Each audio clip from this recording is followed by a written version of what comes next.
We talked about internal combustion engines and were modeled by the Otto cycle and the diesel cycle.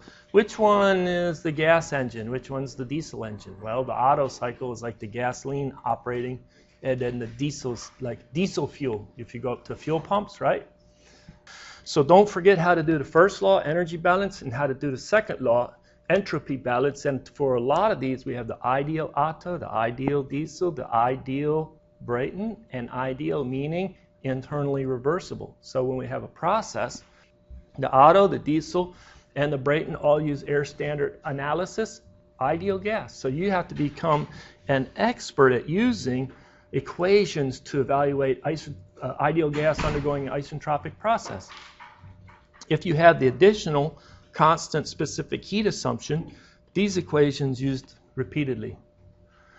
And when an Otto and a diesel cycle, you need compression ratio, a volume change, compression ratio. For the Brayton cycle, you'll use pressure ratios a lot. Pressure ratios for the Brayton cycle. So a roadmap, if you can get that roadmap in your mind straight, it'll help you solve a lot of problems quickly. Air standard diesel cycle. Here's Rudolf Diesel, German engineer, the years he's lived.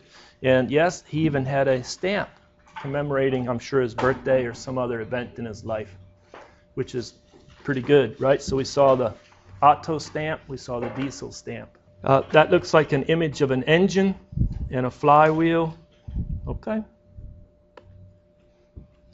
Air standard diesel cycle.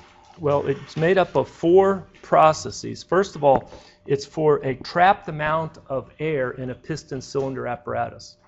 You're not going to use an open system analysis. You'll use closed system analysis on amount of air that's trapped in a piston cylinder apparatus. Right? You go through a compression, then you go through a heat addition, then you go through an expansion, then you go through a heat rejection. In the real system, you have the exhaust stroke, the intake stroke. We get rid of that. We dispense with it. It's a constant. In the air standard analysis, it's a constant volume heat rejection. But otherwise, it sure does look like the compression stroke.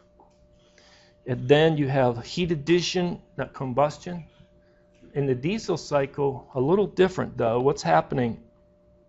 Otto, it was constant volume. This is constant pressure, heat addition, okay?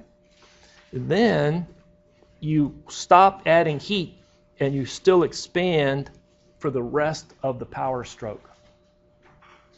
All right, so let's go ahead and look at this on a PV diagram and a TS diagram. So we'll put a pressure volume diagram. Start, state 1, it's at, was that bottom dead center or top dead center at the beginning of the compression stroke? Bottom dead center. And then we move to top dead center, okay? As we move to top dead center, the pressure, the temperature go up, up, up, up, up. Typically, the compression ratio for a gasoline engine, 10-ish. Diesel engine, anybody know? 20-ish. A lot higher, okay? For a gasoline engine, are you compressing air and fuel mixed? It's air and fuel in that cylinder that's already mixed. Yes, your fuel injectors mix the fuel with the air before it goes into the cylinder. The diesel has no spark plug. The diesel has fuel injectors. The fuel injectors don't put in the fuel in the intake manifold. They put the fuel straight into the cylinder. Straight into the cylinder. So what they can do is they compress pure air, not an air-fuel mix. And that's why you can compress it 20-to-1. It gets very hot, very high pressure. If there was fuel in there, it would want to combust. It would already be beyond the self-ignition temperature of the air-fuel mix. For gasoline, no. You stop at around 10-to-1, so it doesn't explode before the spark plug tells it to explode or burn. So now, in the diesel, it's all air. It's compressed 20-to-1, 22-to-1, somewhere in that region. Air, it's pure air, it's very hot. As soon as you start to squirt in some fuel in your fuel injector, it's immediately combusting. Once you reach the compression ratios, you would maybe stop at a 10-to-1. No, we're going to 20-to-1. It's a much, much smaller volume at top dead center. It's a much higher pressure at top dead center.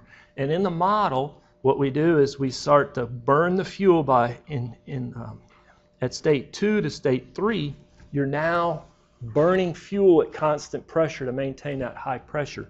But then you have the cutoff. What do you cut off? What's cut off? The fuel. And now you have the rest of the expansion, and you can only take that piston far down as bottom dead center. That's at 4. And from 4 to 1, we model heat rejection. The heat addition, Q in, from 2 to 3. Heat rejection from 4 to 1. Okay, 4 to 1, heat rejection. It's adiabatic in this expansion from 3 to 4. It's adiabatic, meaning no heat transfer, in the compression from 1 to 2. So this compression ratio, R, is the same as like it is for the Otto cycle. It's the volume at 1 divided by the volume at 2. True? But now it's around 20 instead of 10, the compression ratio for a diesel cycle. This R sub C is our cutoff ratio. Why do they put the subscript C? For cut off, right? Makes sense. And what do you think it's going to be? It's going to be like 2, 2.5, 1.5. So it's a number greater than 1, but it's a ratio of volumes. What 2 volumes? V sub 3 divided by V sub 2. Absolutely correct. That's true. Okay? So that's our parameter, our metric to quantify or describe the diesel cycle. Just like we had the compression ratio for Otto, now we have both compression and cutoff ratio for the diesel cycle. How about on a temperature entropy diagram? A little harder.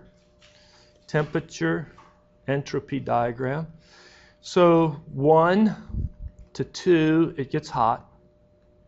And at 2 to 3, its volume is constant while you're burning the fuel. The pressure stays constant, but the pressure stays constant while you're burning that fuel. True? And before, you burned the fuel at constant volume. If you did constant volume, T3 would be higher. But it's lower in the diesel, okay? T3 is a little lower. But the temperature at 3 is still the maximum temperature of the cycle. But it's along a line of pressure is equal to a constant. Then we bring it down to 4 and then finish off with the 4 to 1 constant volume cooling or heat rejection. Does that cycle make sense? You like it on a TS and a PV diagram? Somebody wants to, hey, professor, I really need to get a high grade onto the next exam, and what's the recommendations that you give? And I would do this. This is one thing I would do. See this piece of paper? Do that a lot. What did I just do? You worked all your work on a piece of paper, right, for solve a problem. Wad it up, throw it in the trash. Come back a day later with a clean sheet of paper. Solve the problem again. This time strive to be neater. Strive to take into account all of your units and every cancellation of unit, every little algebraic manipulation. Delay inserting numeric values until you get to a nice equation. Right? Be neat, be logical, be thorough, be correct, and be timely. How many people have used that strategy to do well on exams and engineering classes? Yeah, that's a good strategy, isn't it? Don't forget, wad it up, throw it away. Professor, I read the solution to these problems and I understand them. You're not ready to take a test.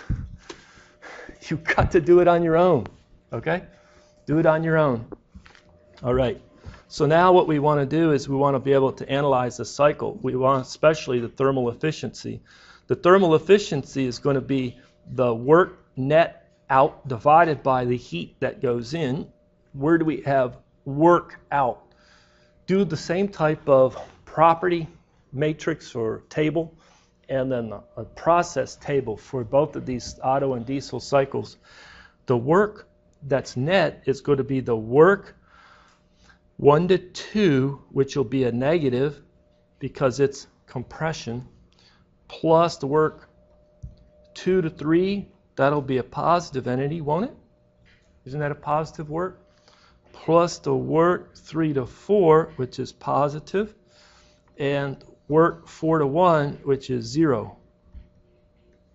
Right? So the network of the cycle will have not just 2, like on the Otto cycle, it had 2 non-zero entities. This will have 3 non-zero entities. 2 of them will be positive. Work 2 to 3 and 3 to 4 will be positive. And work 1 to 2 will be negative. How about the Q in? Isn't that Q 2 to 3? So there you go. We want to be able to calculate. Let's do a first law analysis on the process 1 to 2. What does that look like?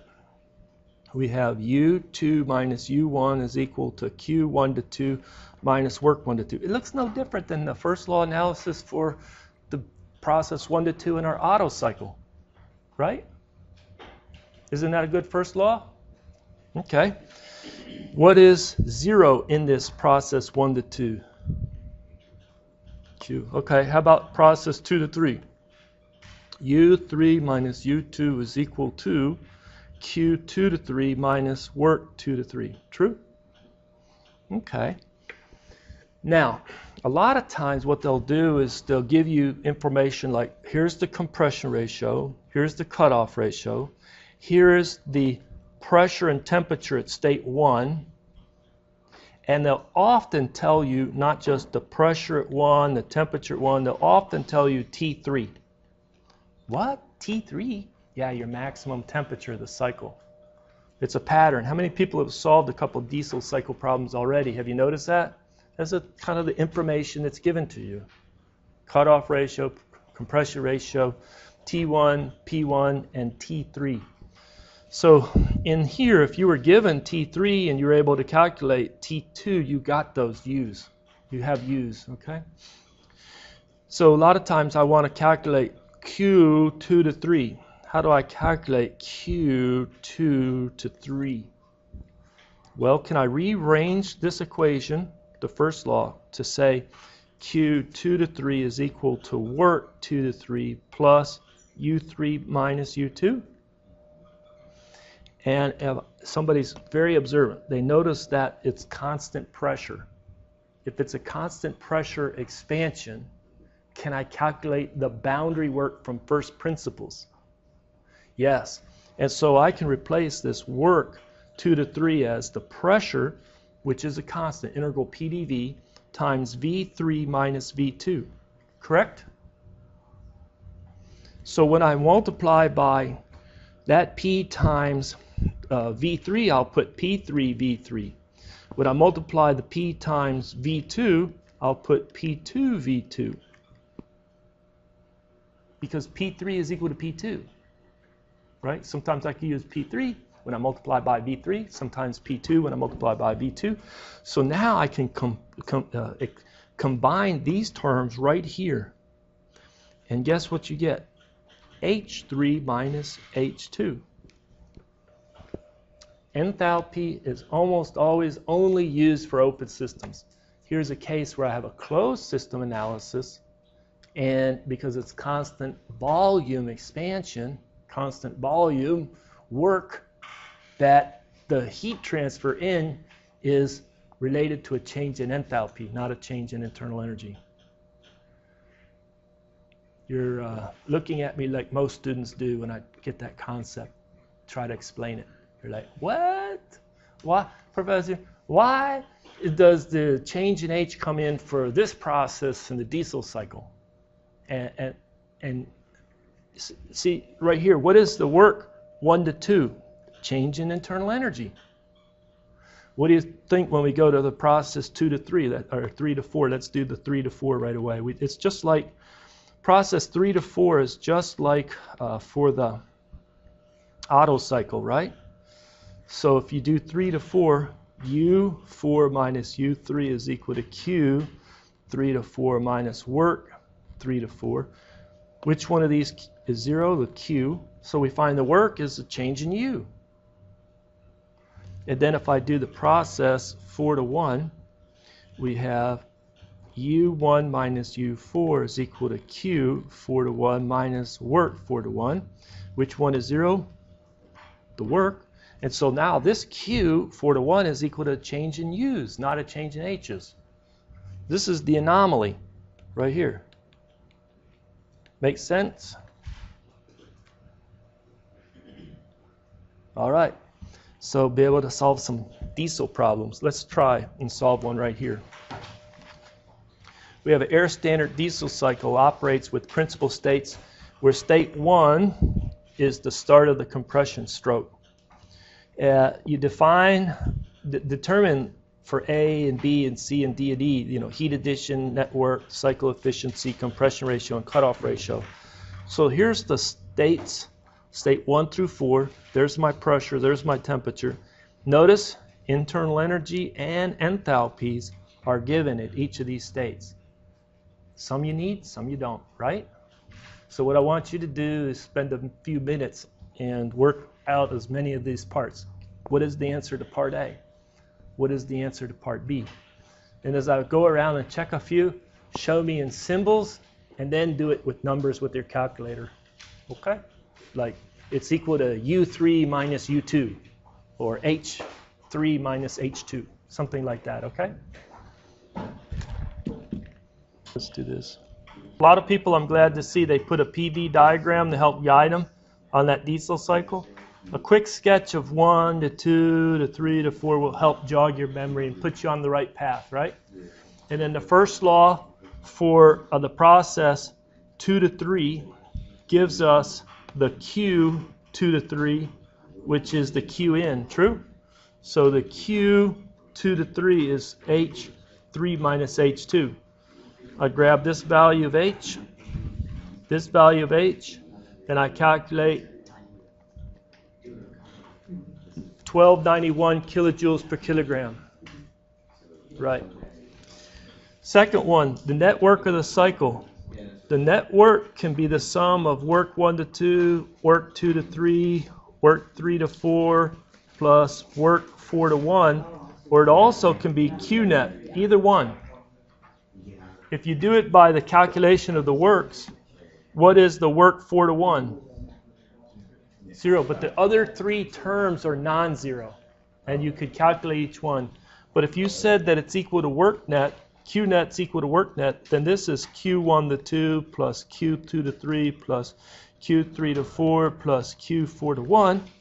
And we find that this is 0 and 0, and we just calculated that, didn't we? 1291 for part A. So this Q4 to 1, that Q4 to 1 needs to be a negative entity.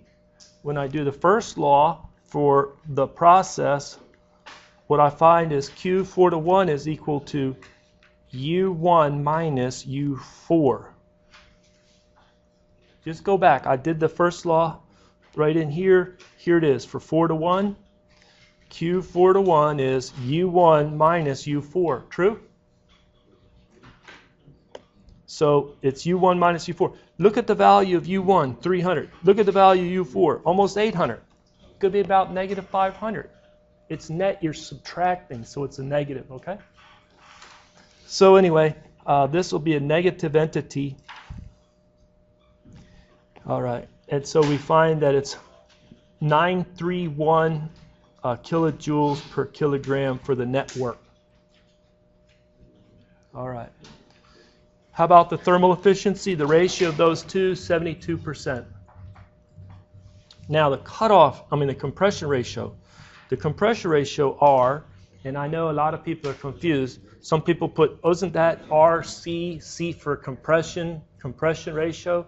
This book does not do that. I've seen other books that do that. So yes, some books do that, but they use R without anything as the compression, and compression starts with the letter C, but so does cutoff. R sub C is for the cutoff ratio. All right? Just have to learn the terminology and the jargon and the syntax, okay? So this is V of 1 divided by V sub 2. Is that correct or not correct? That's correct. So I just need to find V1. And somebody says PV equal to RT at all states around this cycle. It's state 1, it's state 2, it's state 3, it's state 4. All of it, it always obeys PV is equal to RT. So I can replace in the numerator, I can put P1, whoops, RT1 over P1, true or false? And then I can put RT2 over P2, true or false? Some people says, I'm glad I don't have to remember R. Well, you can remember R. R is 0.2874 air, or 8.314 divided by 28.97. Either one. But here you cancel it, and you can do a little bit on algebra, and you get that P2 over P1 times T1 over T2. These values straight out of the pressure temperature table given. And you get a compression ratio of 18. True or false? Good. A lot of you were able to do that. How about the cutoff ratio? What's it defined as? I need to make some room here. Let me do it down here. Cutoff ratio is V3 over V2. Can I do the same thing that I just did? Would it be RT3 divided by P3 divided by RT2 divided by P2? The R's cancel, and we're left with, okay, P2 over P3 times T3 over T2. And if you run that, what do you get? 2.2. 2.2, right? In the vicinity of 2.2 for the cutoff? Agree or not? I got 1 agree, 2 agrees, 3, 4, 5, 6. Good. Did that help? Let's ready to move on. I'm going to save this file right now. All right, now let's move our focus to a Brayton cycle. So the Brayton cycle is the basis for gas power plants where they have a gas turbine. They could be stationary, driving a shaft to produce work. Later we'll talk about propulsion systems where you're trying to get a high kinetic energy out the end of a nozzle of a jet engine. But for right now, it's going to drive a shaft to produce mechanical power. And there's a lot of gas turbines out there doing that. They're workhorses. So it runs where you ingest air into a compressor. The compressor boosts the pressure. And so the pressure at state 2 is greater than the pressure at state 1, and they always talk about the pressure ratio. This is very confusing. Say it with me. Pressure ratio. Pressure. It sounds like compression ratio. In auto and diesel, we talked about compression ratio. That was a change in volume. There's now pressure ratio, a change in pressure. Do they give a symbol like PR or any other? No, just leave it P2 over P1. Please, just leave it. No more new symbols, right? It's just P2 over P1. Often it's in the vicinity of 10. Sometimes it's even higher. These compressors are really good, especially high-end, very expensive compressors. They can be 18 or so, very high. You know, it costs a lot of money to build something like that, a lot of engineering work in it. Now, the pressure at 2 is the same as the pressure at 3. It's a constant pressure device known as a combustor. You bring in some fuel and you combust it in the combustor.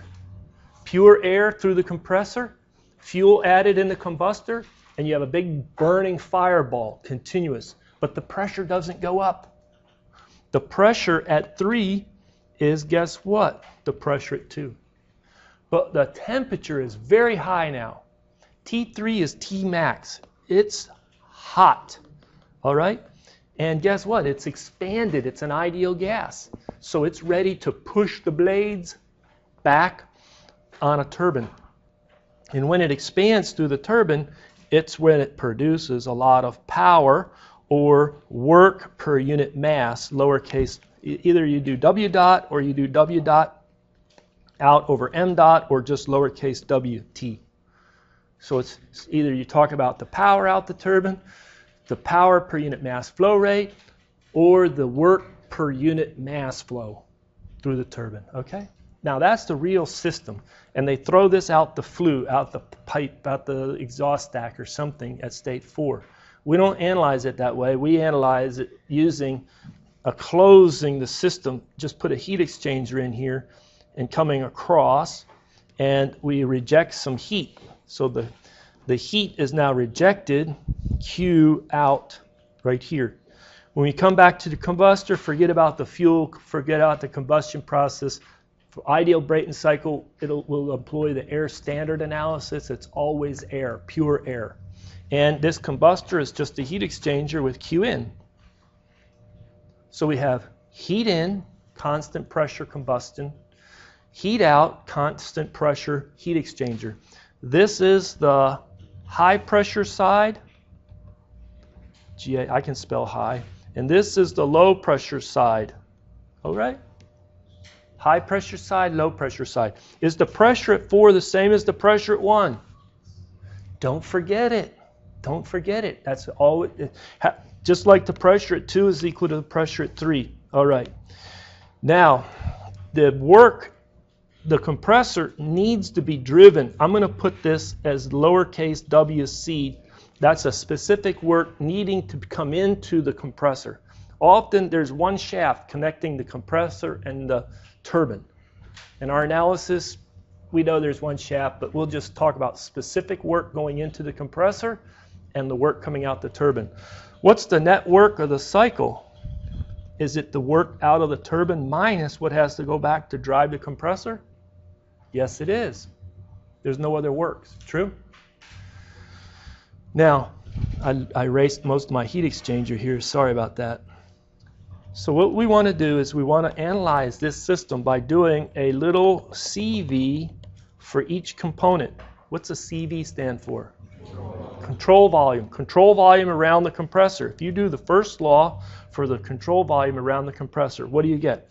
We get that the work needed to drive the compressor will be realized by an increase in the enthalpy of the fluid flowing through it. I know it takes you a few lines to get there, but that's where you're going to get. Is there any Q? We have insulated compressors, okay? Would it help if we had a heat transfer out? It really would, but let's not go there yet, okay? Because to compress something efficiently, it's good to keep it cool. Thermo 2 will have 2 stages for the compressor, and we'll bring it out between the 2 stages and put it through a heat exchanger called intercooler, some coil, some heat exchanger, okay, to reject it. Because it's more efficient. If we cool it while we compress it, it'll cost us less work per kilogram to take it up the same pressure ratio. But for right now, the first time in, insulated compressor.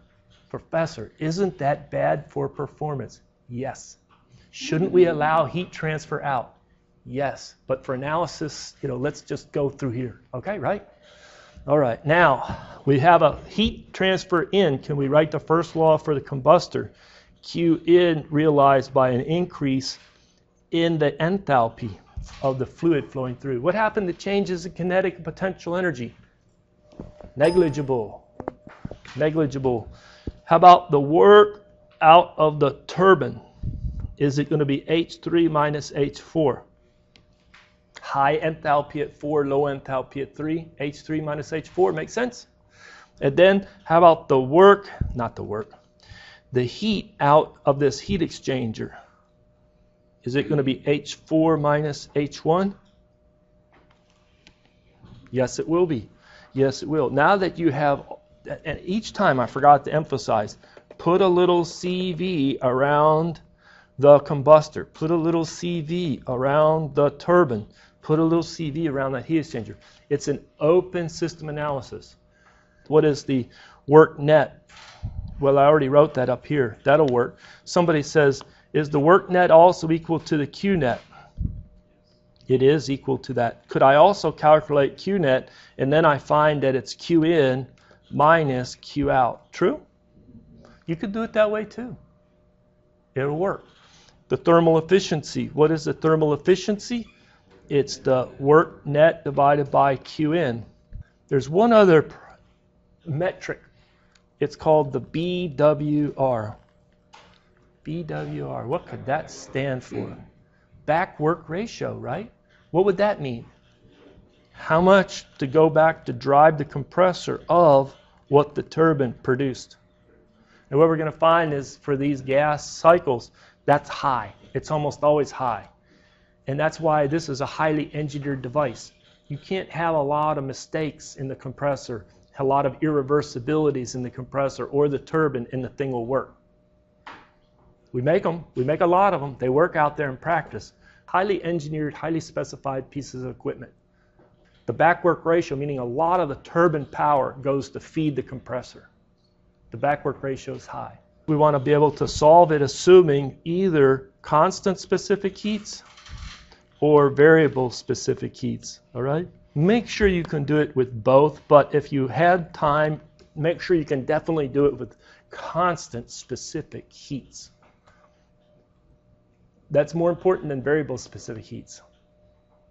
When we talk about constant specific heats, we mean things like, oh, this state 1 to state 2, right? What's happening? Let me draw this on a PV and a TS diagram.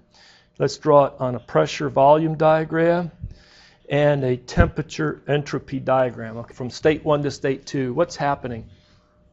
I'm boosting the pressure. I'm going from a low pressure to a high pressure. The lowest pressure, which is P1, P4, up to the highest pressure, P2, P3. So somewhere along this line is going to be two pressures, and along this line, two pressures. Remember, state 1 and 4 have the same low pressure. State 2 and 3 have the same high pressure. What I'm going to do is I'm going to start at 1, and I'm going to compress it, compress it, compress it. It's reversible. It's adiabatic, hence it's isentropic. So S is equal to a constant. Now you're at state 2. At state 2, I add heat into it at constant pressure in the burner, heat transfer. It's going to expand. See the specific volume increase? It goes out to 3. Whoops, almost wrote 4. Goes out to 3, right? Then what happens at 3? I go through the turbine, expanding it some more, dropping the pressure all the way down to the low pressure at 4. And that's S equal to a constant, and then back again. There's the cycle on a PV diagram. How about a TS diagram? Well, we start at 1, low temperature, and we go up to state 2 through the compressor. Why is it constant S? Isentropic compression. Then we go along a line of constant pressure up to T3 or state 3. Okay? Then along a line of constant entropy to 4, and 4 back to 1. Does that make sense on a PV TS diagram? For the PV diagram? Yes. The specific volume at 1 and 3 wouldn't be this. No, they're not at all. I just sketched it. It may look coincidental that it's equal to the same. Okay? V1 is not necessarily equal to V3 at all. It may look like it on my illustration, but there you go. Any other comments, questions? Here's George Brayton. These are the years that he lived, 1830 to 1892. He's a mechanical engineer. Isn't that nice to see? And what city did he live in? Well, here's a picture of the Brayton engine, so they honor him. I'm sure that if he looked at the current engines that are the gas turbines and that, he'd say, my invention led to that? Very different, but anyway, his name is associated with it. We honor him by saying the Brayton cycle. There is an equation for the thermal efficiency of the ideal Brayton cycle, ideal meaning internally reversible. Here is the equation. It's eta thermal efficiency is 1 minus 1 over, what's P2 over P1? Pressure ratio. It's the pressure ratio of the compressor, which is the same pressure ratio across the turbine. And then you have K minus 1 over K. How do we derive that? First of all, it assumes cold air standard analysis. So we're going to be using analytic expressions like this over here, so that you get to the K minus 1 over K power. Okay? For ideal gas, air undergoing isentropic process, constant specific heats. So we'll just remind ourselves of these equations. Well, what is the thermal efficiency? Is it the net work, which is the turbine out minus the compressor in, divided by the Q in, the combustor? And could that be replaced by H? Think about my states. 1, 2, 3, 4. 3 coming into the turbine and 4 going out. And then what about the compressor? 2 going out and 1 coming in. How about the combustor? 3 going out and 2 going in. And then can I replace those by C sub P T3 minus T4 minus C sub P, whoops, that's a bad looking C sub P. C sub P T2 minus T1 divided by C sub P T3 minus T2. Can I cancel all the C sub P's? And then can I rearrange this to be T3 minus T2 minus T4 minus T1 divided by T3 minus T2? Can you see that algebra? Can you see now it's 1 minus T4 minus T1 divided by T3 minus T2. We're starting to make it the 1 minus something. See that? See how it looks? So now I need to work on this something term right here. All right? Well, I'll come up here. So the thermal efficiency is equal to, if I do this, look at this P2 over P1 and then K minus 1 over K. Does that look like this? Can you see that? So really what I need to do is I need to get this equal to 1 minus 1 over T2 over T1. Do you see that?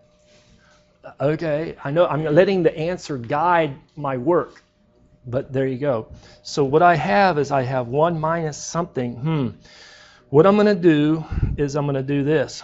I'm going to say, take this equation and multiply the numerator and top denominator by 1 over T1. How's that? 1 over T1. Whoops, let me try it, get that in there. It looks a little better. Come on now.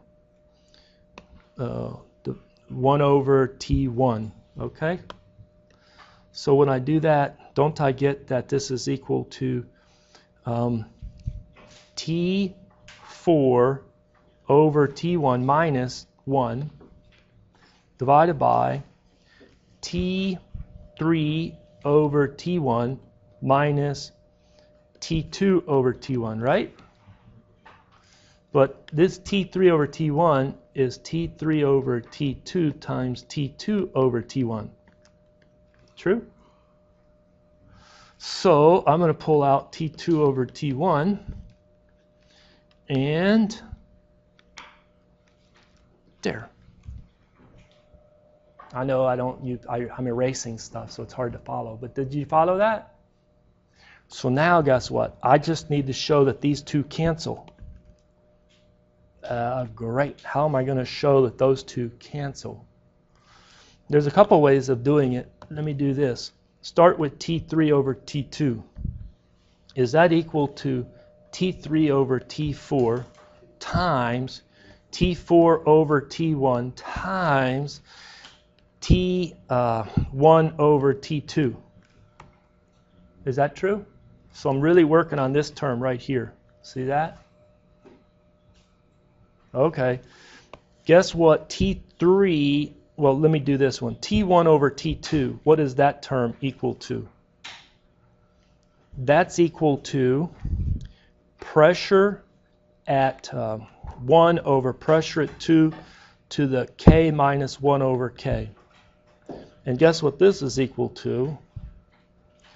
it's equal to the pressure at 3 over the pressure at 4 to the K minus 1 over K.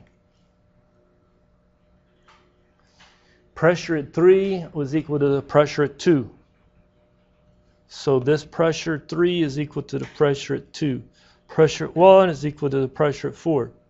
So the multiple of this term times that term is simply unity. So T3 over T2 is equal to T4 over T1.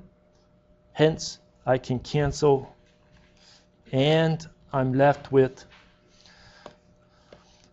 1 minus 1 over T2 over T1, which is this QED. I wasn't the first to do it. Hold down your applause. It's in the book. Okay. Let's solve another problem. So here's our Brayton cycle. We want to solve an air standard Brayton cycle. It operates with the compressor inlet pressure of 100 kilopascal and a temperature of 300 Kelvin. So I already made a table for the states. In state 1, we'll put pressure 100 kilopascal and temperature 300 Kelvin. The mass flow rate is 22. Put it on the side. 22 kilograms per second. The pressure ratio, P2 over P1, which is also equal to P3 over P4, is equal to 11. And the maximum temperature is 1500.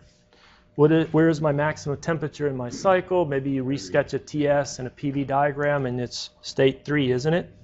So we can add that right there, 1500 Kelvin for T3.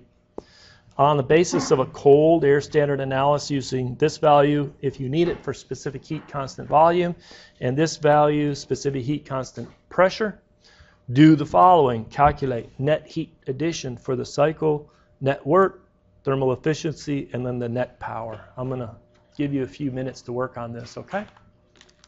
So see how far you can get. All right, let me have your attention. I'll try and wrap it up here. What we have is a lot of people know that they can sketch a TS diagram, a PV diagram, and they know from 1 to 2 it's constant S, right? But the pressure is going up. True. So, it's 1 to 2 right here, 1 to 2. So a lot of people are going back to an equation like, well, for an ideal gas, S2 minus S1 is equal to C sub P natural log of T2 over T1 minus R natural log of P2 over P1. That's great. Let me just say that we use this equation when it's isentropic, that's equal to 0, true. And then maybe when we switched it over, we had the natural log of P2 over P1, R equal to C sub P natural log of T2 over T1, right? And then we brought this over, C sub P, correct? And then we called that R is equal to C sub P minus C sub V, correct? And so this is, when you put R over C sub P, it's equal to divide everything by C sub V, so you get C sub P over C sub V minus 1 over C sub P over C sub V. You recall that that's K minus 1 over K. So this ratio is K minus 1 over K. So the natural log of P2 over P1 raised to the power K minus 1 over K is equal to the natural log of T2 over T1. At that point, exponentiate the whole equation, and you get that T2 over T1 is equal to P2 over P1 to the K minus 1 over K, which is also an equation given in the textbook or in our equation sheet available to use on exam. So you don't have to start here. If you know what you're doing, you can start here. But they are consistent. Agree? Okay, now at this point, you would say to calculate, this is 1100, 1100, and 100. So the pressures go like that. You use this equation to get that the temperature is 595.2. Thumbs up if you agree. Good. And then you use the same equation, but it's now going to be, instead of pressure ratio of 11, it's a pressure ratio of 1 over 11. And you find the temperature goes 756. Okay. What was this K? Well, the K was C sub P over C sub V. So K was equal to this value of C sub P over C sub V. I think it's 1.399. Maybe there's another 9 in there. 7. Okay, guess what? 1.40, and I let it alone. So if you use 1.3997, you may get a slightly different number. Once we have our temperatures, we can get the heat addition for the cycle. Let me erase some in here, or I'll just try and fit it in. Sorry about that. I'll try and fit it in here. So for the answer for part A, it's Q in, that's Q2 to 3, which turns out to be H3 minus H2, which is C sub P, T3 minus T2, which you get the C sub P, you get the 2 temperatures, and we're left with Q in of about 909 kilojoules per kilogram. How many people? 909? Very good. Okay. The next part was the net work for the cycle. You can do it one or two ways. You can get work net equal to the work out the turbine minus the work back into the compressor, or it's equal to Q net, which is Q in minus Q out. Either one, right? But after a little bit of work, I got the net work is 451 kilojoules per kilogram work net. Okay? I'm definitely out of room now, so let me scoot down, sorry. What is a thermal efficiency? That's the net work over the Q in. It turns out to be about 49.6%. What happens, Professor, if I check the equation 1 minus 1 over P2 over P1, that was 11 for this problem, that pressure ratio, to the K minus 1 over K. Guess what? It's consistent. That equation gives us the same 49.6%. The net power is the mass flow rate. This is the only time we ever use the mass flow rate. The answer for part D. Times the specific net work. Okay? And then that comes in at 9920 kilowatts. W dot. That lowercase w net is how much work per unit mass. I'll be available in my office. Any questions? Go over the exam. Go over any questions you have. Thank you.